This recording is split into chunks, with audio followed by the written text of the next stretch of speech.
Welcome to Workforces. I'm Julian Alcid. And I'm Caitlin Lemoyne, and we speak with the innovators who shape the future of work and learning. Together, we unpack the complex elements of workforce and career preparation and offer practical solutions that can be scaled and sustained. Let's dive in.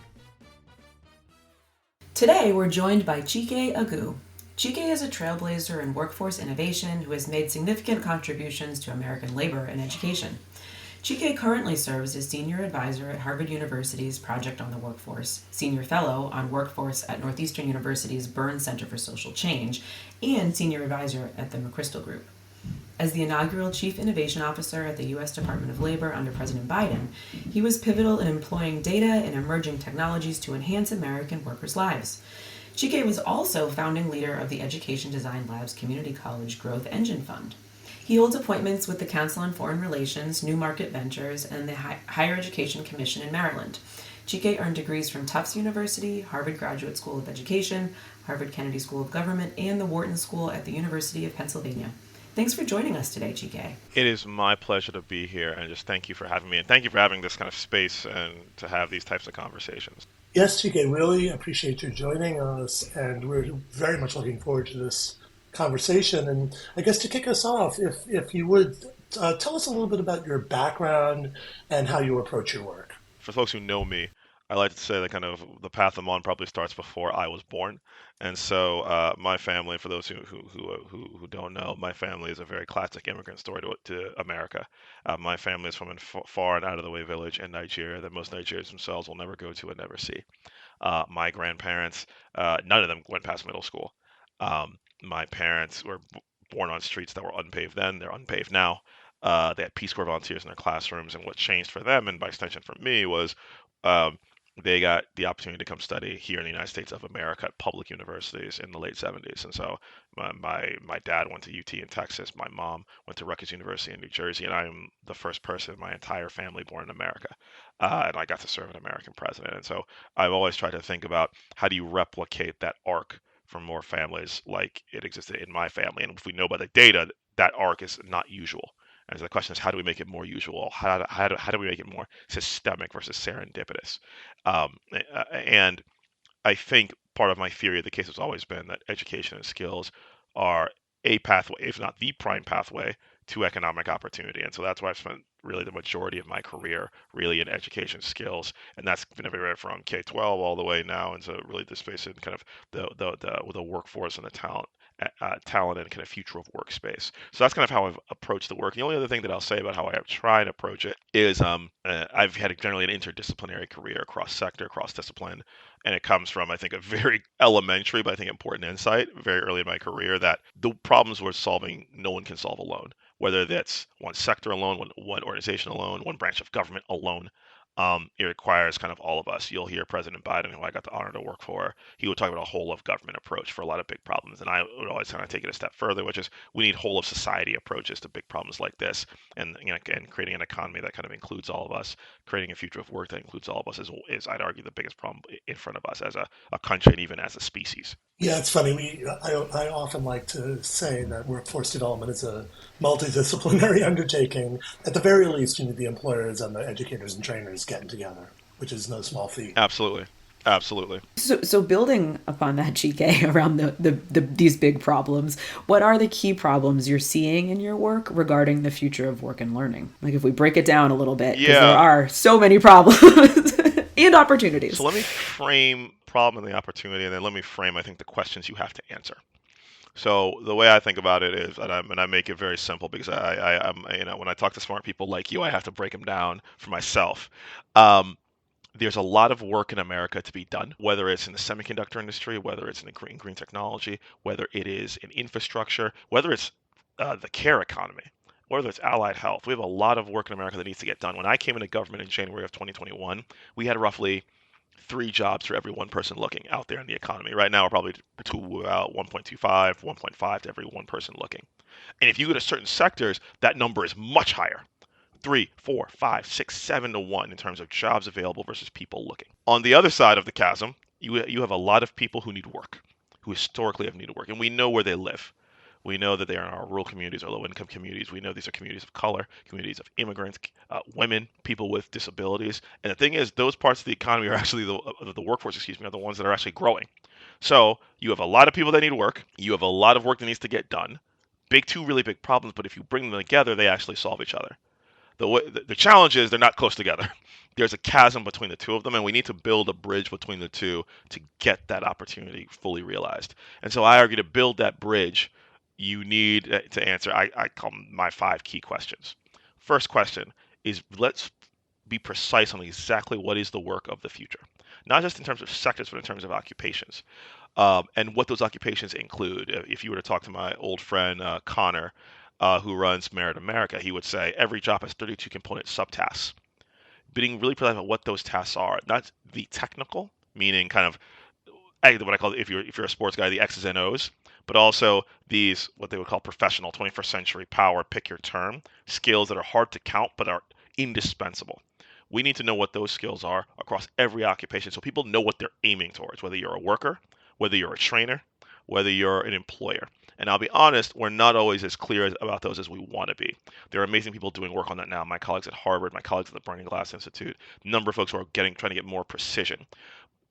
And we have to keep those definitions of what the work of the future is up to date as things change. If you think about the meteorite that generative AI has been in the workforce since late 2022, it's created an entire class of jobs that literally didn't exist, and there will be more technologies, and that have the same effect. We have to keep up that definition of the work of the future. Secondly, how do you train people for that work? Really critical. Right now, we have, since ancient times, what's generally happened is you sat next to someone who knew how to do the job and you watched them and you did it.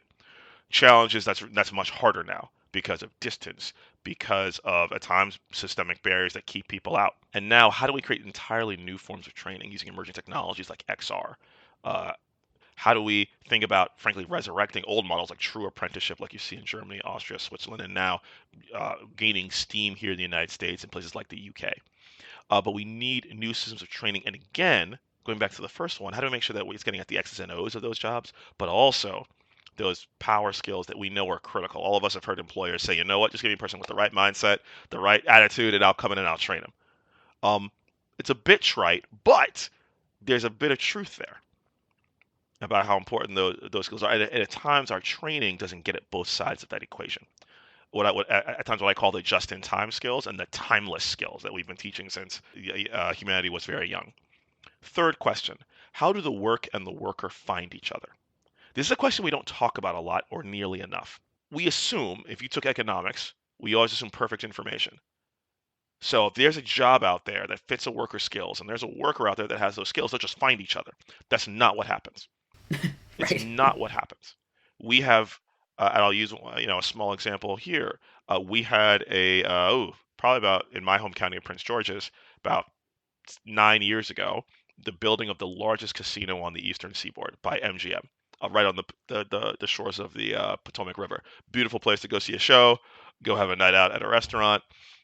But for years they had open jobs in things like food service, uh, CDL, mean basically driving, groundskeeping. These are jobs that actually don't take a lot to train for. We had hundreds of those jobs open. If you were to go about 35 minutes to neighborhoods that are kind of underserved, and people who are local will know these neighborhoods: Temple Hills, Fairmont Heights, Suitland. We had people who needed work. In my home county, which is a majority black county, our our unemployment rate usually runs about 2 points above the Maryland average, almost historically. So you have hundreds of jobs, and you have people who need work literally a half hour from each other, Hmm. but they don't find each other. Why not? The people who live there may not know those jobs exist. One, two, transportation in my county is not easy in terms of getting from one place to another. Three, and I don't know this for MGM, but for a lot of counties, are there systemic barriers like injustice involved? Is that a barrier for me getting in the door? Are there arbitrary degree requirements? Again, the degree requirements are not bad, but they can't be arbitrary. So on and so forth, and many others. But we have this assumption that the work and the worker find each other, and that just doesn't happen by itself. Fourth, how do you support people when they fall out of the labor market or want to change in the labor market? Meaning, right now in America, And I worked on unemployment insurance for 2.5 years when I worked at the Department of Labor. It was the first thing I did when I came in, and I think the last meeting I had before I went out. Right now, we have a safety net at best. In fact, someone decided once it's a safety net with holes in it. What we really want to move to is an economic trampoline. When you fall out of the labor market, this system of benefits would catch you and help bounce you back into the labor market at least as good a place as you were before, and ideally, actually, a better place than where you want to be in the future. We don't have that right now. Mm-hmm. And so we need to figure out, okay, how do we, number one, when people fall out of the labor market, economically stabilize them so that they and their families don't go destitute, can pay their rent, get the groceries, and as or more importantly, get them the skills and the tools that they need to get back in the labor market and get back on the job, get back on the course to a career that they want to be in and that is useful for them and the country. We don't have that system at scale right now, and we have to get there and get there quickly because of all the changes that are happening in the economy and because of disruptions that may come to new technologies. Last piece, and this is a question that my time at labor really crystallized for me. How do you make sure that once someone is on the job, they are respected, protected, dignified, and advancing? So I'll use an example. In late 2021, you might remember this, we were worried if Christmas gifts were going to get to all the American people because we had all these big freighters off the coast of California near the port of LA and the port of Long Beach that couldn't land and they couldn't get their goods in. Why? Because we didn't have enough truckers to take them from the port to all parts of the country. Now, the initial analysis from many, many smart people was, oh, we need to get more truckers, we need to train more people, so on and so forth. I happen to work for Julie Su, who was the Deputy Secretary of Labor at the time and is now the Acting Secretary of Labor. She also had been the Secretary of Labor of the state of California and knew this place quite well, and so she pointed something out. We have, depending on the numbers, a six-figure amount of people who have CDL licenses who choose not to drive. Why don't they choose to drive? If you were to go to Amazon right now and look up a book on the trucking industry, there's only one. Do you know what the title of that book is? The title of that book is Sweatshop on Wheels. In many ways, it is a really tough job. It's a really tough job that a lot of people have said, you know what, I don't want to do that. I don't want to be away from my family that much. I don't want to drive that many hours a day. I don't want to. And so they choose not to drive it. And in some ways, that not being a good job kept people out of it and it hurt the country.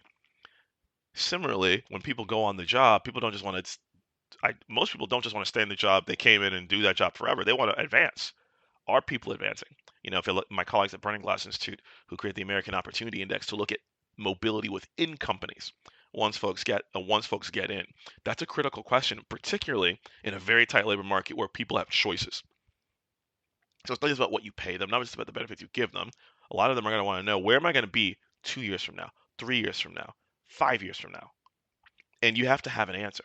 So it's not just so in probably in a tight labor market and also an American workforce that actually is not really growing. It's at best stagnant, and at worst, it's shrinking a little bit. You have to retain workers if you are an enterprise. So as we think about how do we draw the bridge between the work that needs to get done, the people who need work, you have to answer those 5 questions. What is the work of the future? How do you train people for it? How do you make sure the work and the worker find each other? How do you support people when they fall out of the labor market? And how do you make sure that once people are on the job, they're respected, protected, dignified, and advancing? Answer those 5 questions, and we bring those things together. And I argue we reap a huge economic opportunity. And I'll say one last thing here, and it's a question that you didn't ask me. Why do I think this is so important? My view is that that is the bottleneck to a robust and an equal and inclusive economy and a competitive economy. And I would argue it's also one of the things that it's going to help us solve other problems like, the fact that we're warming the planet, the fact of deep political division. I generally believe that it is easier for people to work together to solve big problems when they are not economically destitute. So I believe it has an ameliorating effect on all these other problems that, frankly, we see on the news every single day.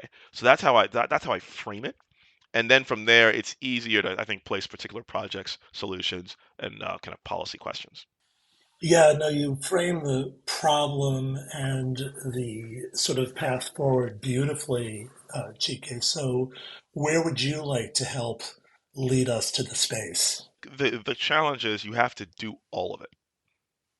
This is now not every single person has to do all of it, but some people say like, what's the if I had only $1, what would you do? That you actually it doesn't work that way. If you only do one of these or a couple, you you will still have problems. It's kind of like um, if you're in a ship that's got a couple leaks. If you don't replace if you don't repair all the leaks, the ship still sinks. It might sink more slowly, but it still sinks. We've got to do all of it. And so I'll say a couple of things in each of those categories that I think are really important, that I think about a lot. So on the what is the work of the future, I focused a lot when I was in the government, a lot of what we called critical needs industries. Again, these industries that have good jobs, that have low barriers to entry, and that are critical for the country: semiconductors, construction, the care economy, so on, so on and so forth.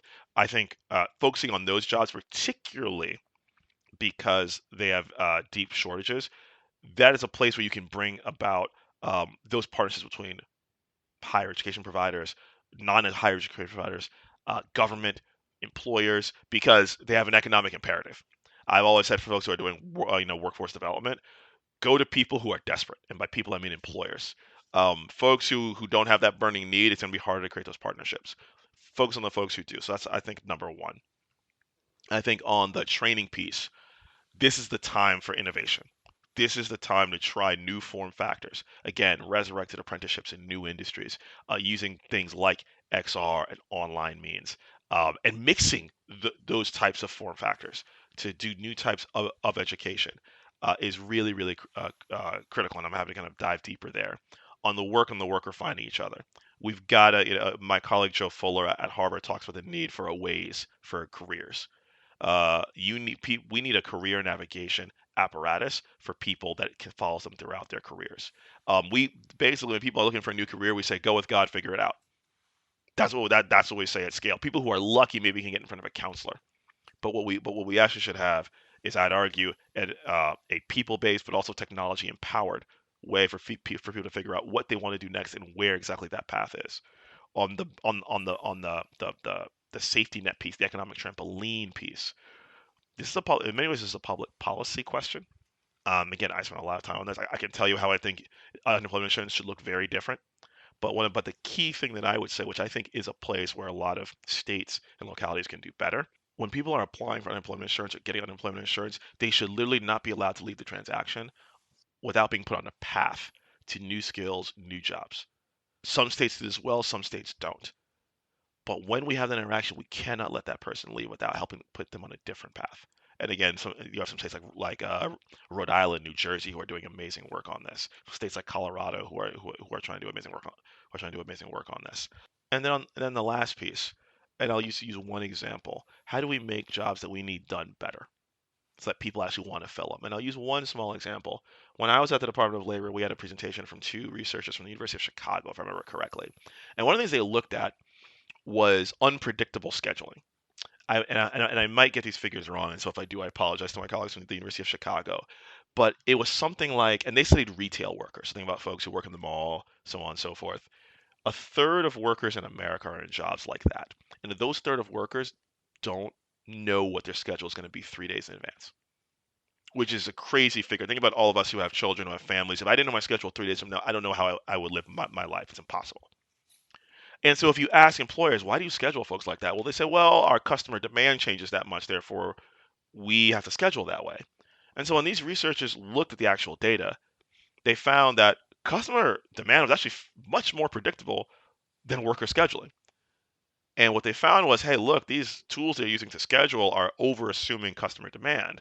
And if you actually just made things align, you could give workers a much better quality of life, because they would know what their schedules are, and likely you would retain them longer, which is less training. You have less billets open, so on and so forth. So there are things like that. We always focus on wage and benefit, which of course is key, but there are these other things that are critical to a good job. If I worked a job like that, I couldn't do it. I would quit because my family couldn't take it. Most of us would, who have the ability to. The people who stay in those jobs a lot of times are workers who have no other choice. And the question is, how do we, frankly, reduce the amount of jobs that people take because they don't have any other choice? So again, long answer to the question, but these are some of the vein of solutions that I see across this space. So as we think about practical steps, right? Like as you're get that last example, I think was a great one where it's like, okay, what's something that can happen quite pretty, maybe not easily, but Sure. readily to help support workers. What are other practical steps for our audience in what they can do to become forces in the future of work and learning, recognizing the complexities we currently face? So let me focus on the interaction between a training provider, whether you're a community college, you're a higher, you're a 4 year, you're a nonprofit, and the employer. In the end, it is the critical interaction, and then the worker is in the middle. So literally, I imagine it like this weird circle, and then there's the worker in the middle, who's the end user. Let's talk about from beginning to end. Ideally, from when there's an employer need and also a worker need, all the way to ideally a worker in a job that's serving their needs as well as the employers. The first thing, and I'm going to name some things that I don't see enough, and that so one, workforce development, and it's a basic thing, must start from an employer need.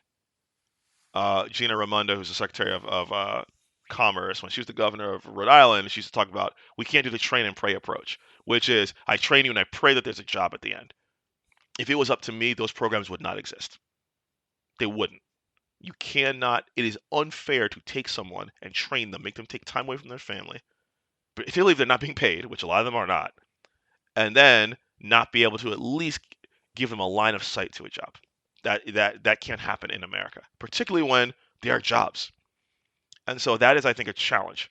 So one, it has to start from an employer need. That's one. Two, if you are a training provider, you need a level of collaboration with the employer to craft your training that is uncomfortable. A lot of folks have, oh, I have my quarterly council meeting with my employer. We sit, we talk about what we should do. That's my employer collaboration. It's not good enough. The collaborations that I have seen that are really powerful are literally employers with training providers weekly. They're seeing training happen and they're saying, all right, you know what? I know we did this as topic one. This really should be topic four. Topic five should be topic one because of this change that's happening in my industry. That's the level of collaboration that you need. And it's uncomfortable. Employers are not used to it. Providers are not used to it. But that's what it has to be. Then, of course, you're kind of watching that talent kind of over time. And by the way, as folks are going through training, we have to transportation help. Some folks are going to need childcare help. Some folks are going to need we need that wraparound services to make sure that people make it through. Because one of the not dirty secrets, but it's the same thing we don't talk enough about. A lot of folks who start programs don't finish.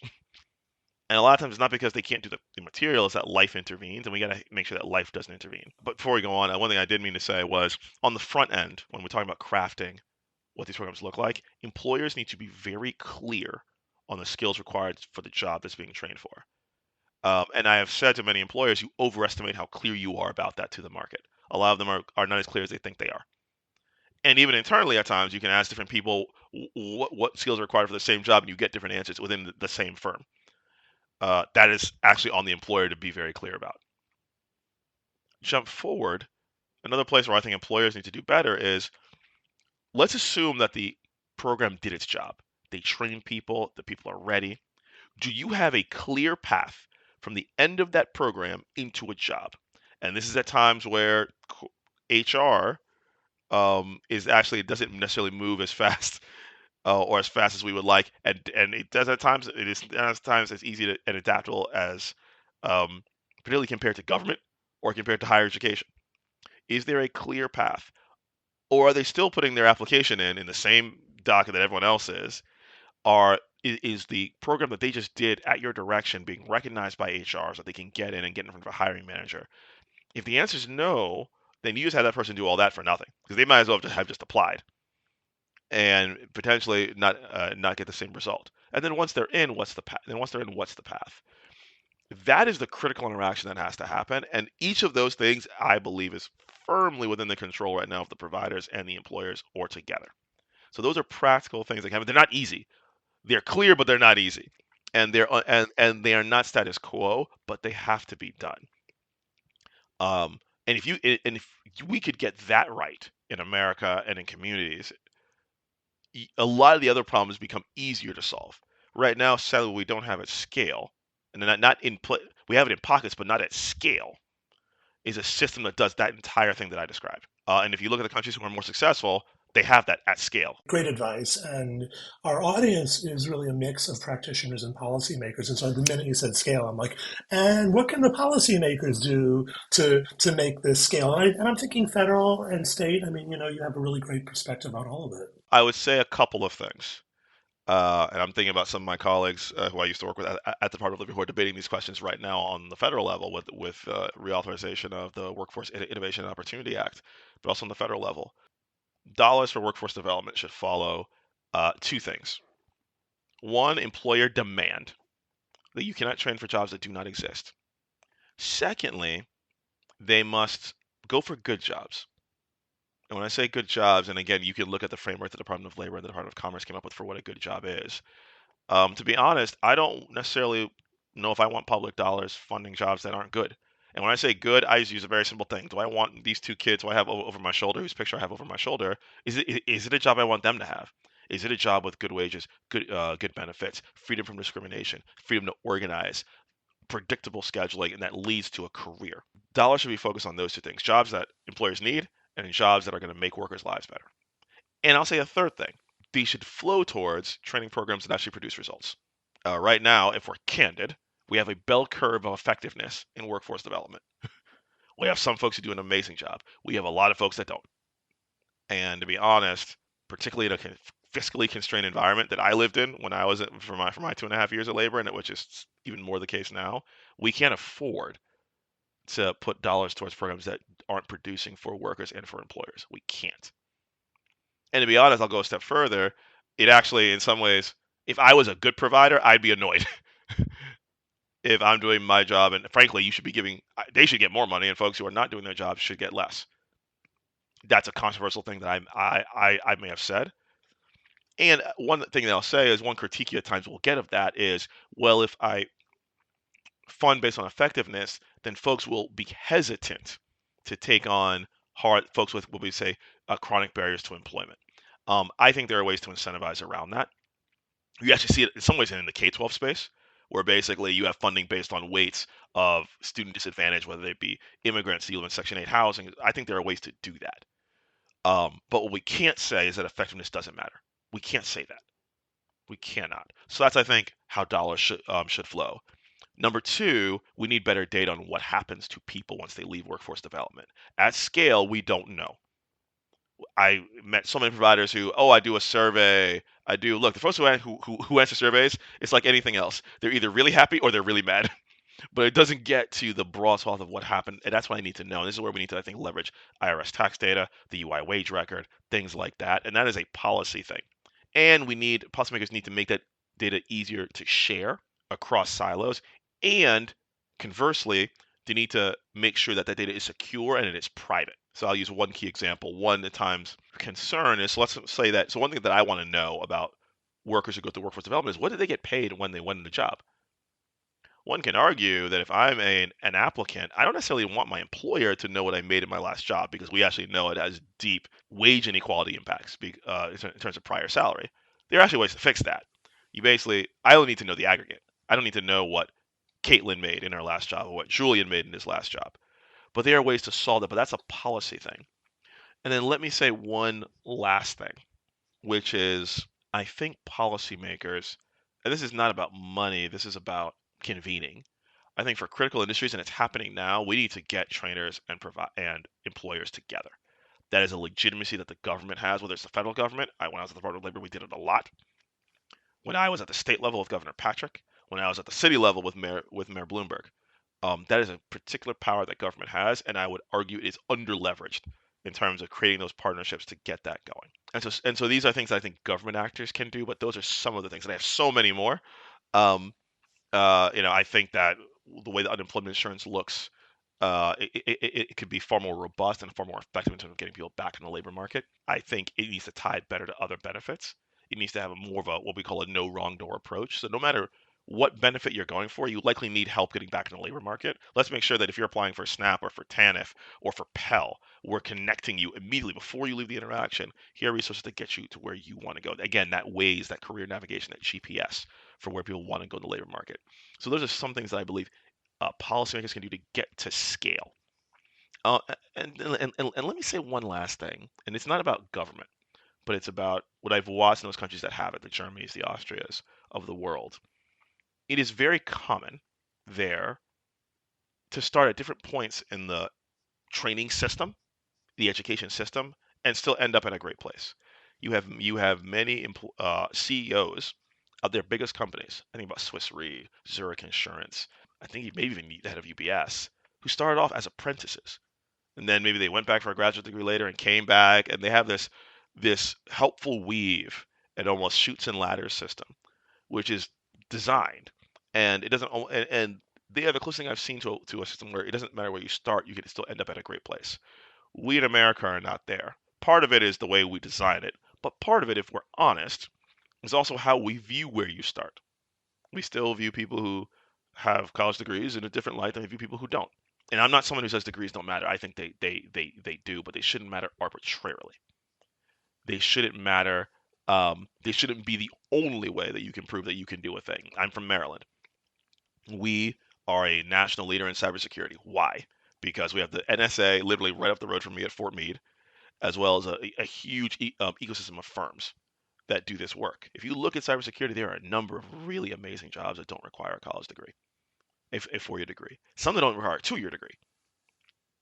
You can go take a Google certificate for $150 in cybersecurity and actually be in many ways market ready. So we need to, and by the way, that's another critical industry that we need filled, that we don't have nearly enough people to do. So there's part of it which is not just what can government do, but what can we as Americans do in terms of how we view the economy and how we view training, to make sure that no matter where you start, you can still end up in a great place, and that will not be held against you.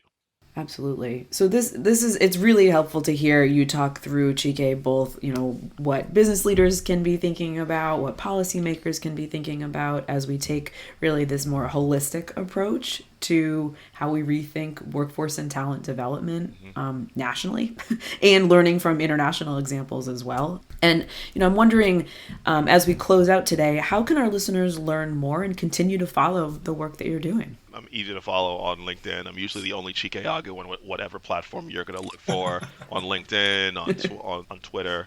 So that's one. Two, I recommend a couple of organizations that I do work with that I think the world of. Burning Glass Institute, led by my great friend Matt Siegelman. Paul Fain, who was on your podcast earlier, his newsletter is fantastic. I think about Joe Fuller and Managing the Future of Work, their podcast as well as their newsletter.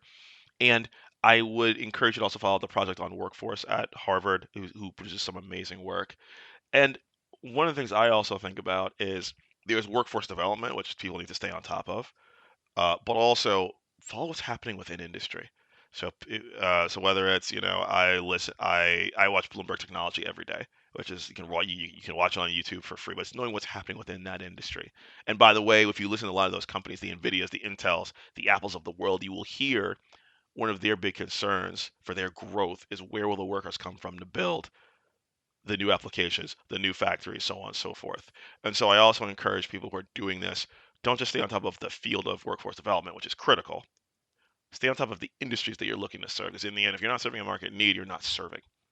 You're kind of building bridges to nowhere for people, and we can't afford that. Wow, I feel like I really hate to cut this off because this is just like amazing, amazing framing, information, practical steps, good examples. Thank you so, so much, Chike, for taking the time with us. And, hopefully this is the beginning of a conversation for the three of us as well. Thank you so much for having me. And again, thank you for having this platform for people to have these types of conversations. I'm a frequent listener now, and I look forward to more. Thanks so much, Chike, for your time. Thank We you. appreciate it. That's all we have for you today. Thank you for listening to Workforces. We hope that you take away nuggets that you can use in your own work. Thank you to our producer, Dustin Ramsdell. Workforces is available on Apple, Amazon, Google, and Spotify. We hope you will subscribe, like, and share the podcast with your colleagues and friends. If you have interest in sponsoring this podcast, please contact us through the podcast notes.